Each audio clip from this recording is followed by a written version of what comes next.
Hi guys, it happened. Ireland beat New Zealand. Very well deserved. Really good game. What I loved about it, this was number 1 versus number 2 in the world, going head to head, and Ireland came out as the best team. They had the best players on the pitch. They played the best. They deserved to win. And absolutely, there's just no ambiguity here. New Zealand are fully stacked, which is great. I mean, they're missing, I guess, Sonny Bill, maybe one of their props, but then Ireland are missing Conor Murray. So, you know, you're always going to be missing a couple of players, but pretty much both teams fully stacked, going at it, and incredibly motivated. It was just phenomenal start, just going at each other, just breathtaking start, and it pretty much carried on that way throughout the whole game. I mean, and what's great here is New Zealand actually played quite well, I think. I know they lost, and people think, well, you know, can they play well and lose? Well, actually, I thought they did in many ways. They had a lot of really good quick ball. They had enough good quick ball to win the game. And in previous games against other opposition, with that amount of ball, absolutely, they would win the game. But they couldn't, because Ireland just strangled them. They just strangled them. They were so on it. The home crowd was phenomenal. And Ireland's defence was just epic. The tackles, the commitment, there's some turnovers in there, but they just basically didn't let New Zealand get away. And what was so cool is they kept knocking them back, winning the collision. Ireland, on average, I think, won the collisions in attack and defence, and that's just huge. And because New Zealand couldn't make those clean breaks, they were forced to kick, not on their terms, they were forced to kick, and then Ireland get the ball back, and you just don't get it back off Ireland for a while. So, you know, incredibly frustrating for New Zealand because they were made to be frustrated. New Zealand still did well. Ben Smith, Ioane, I mean, they're all playing well, they're all carrying the ball well, they're all a real threat. So, you know, I wouldn't be too worried that New Zealand didn't have any threats. They did, they just couldn't get through. And then the team that did break through was Ireland with that amazing Stockdale try. I mean, it's very common for teams to attack the blind after flooding open, because then you just have a disrupted defence. It's one of the few times you can get a modern defence out of position, and that's what they did. If you watch it again, Sexton's a loop back to Aki to go the other way is so deceptive. I had to keep watching it, and he just had no idea it was going to happen. Then Aki makes the pass.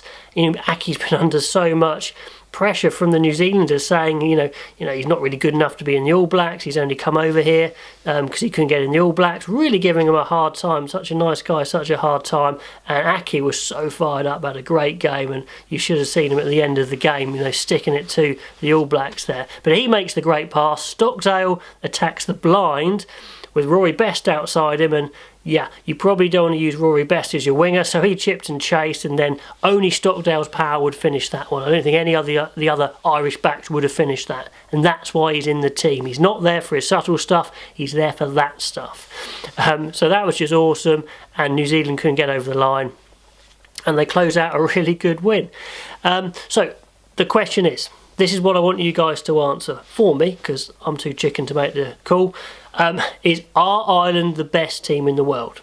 And I've been umming and erring, and I think right now, if you were to press me right now, who is the best team in the world right now, I'd go Ireland, just. I know New Zealand have a massive body of work, you'd call it, behind them. They've been number 1 for a long time. If it was in New Zealand, what would it be? You know, and there's loads of questions like that. Look at the rankings, New Zealand is still number 1. I get all that.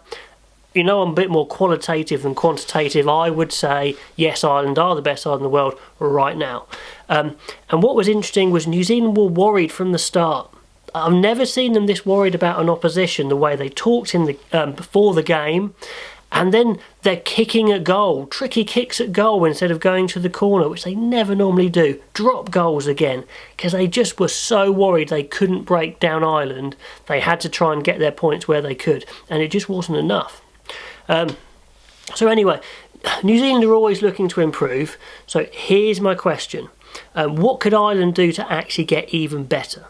So I think it's important for me to say I'm not criticising Ireland here at all. It's just, if you're going to be the best in the world for a period of time, win a World Cup, that sort of thing, you've got to look to improve a little bit.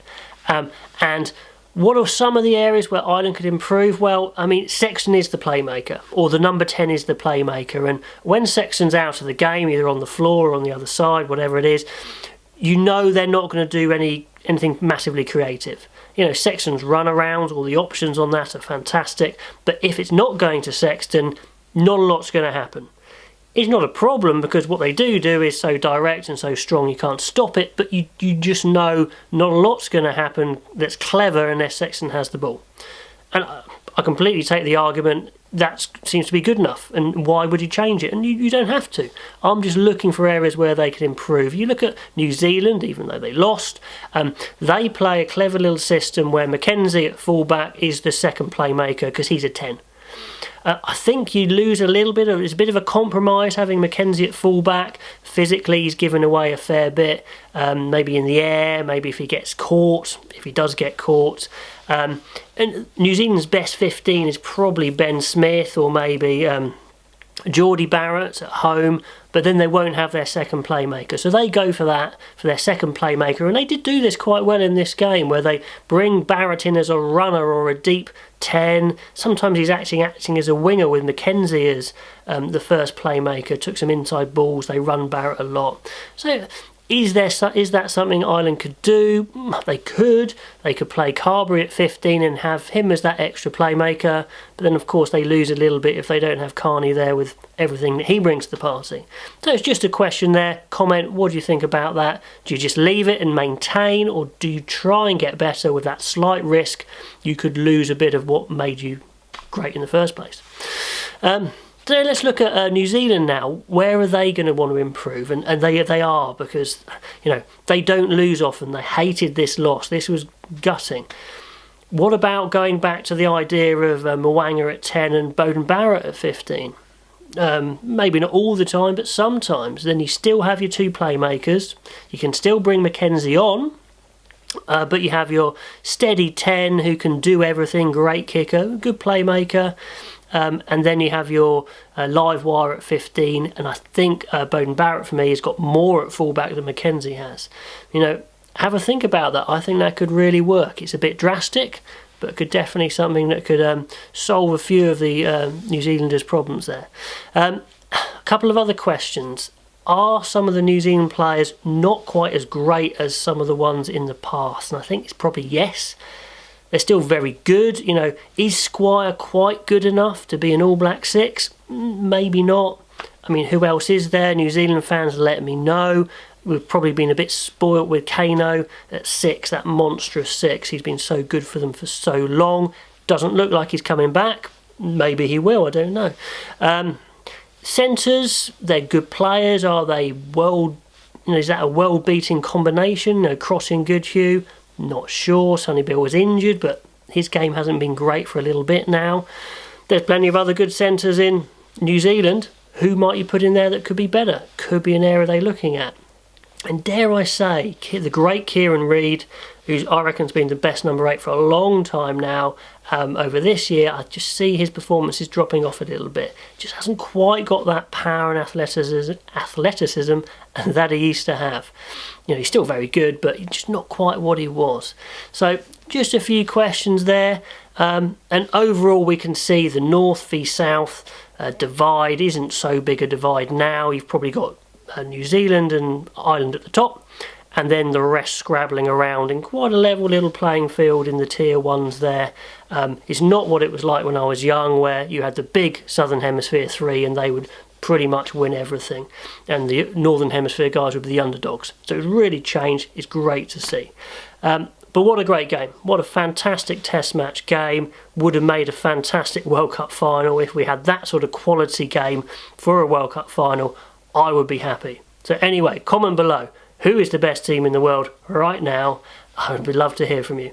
Okay, until next time, guys, I will see you then.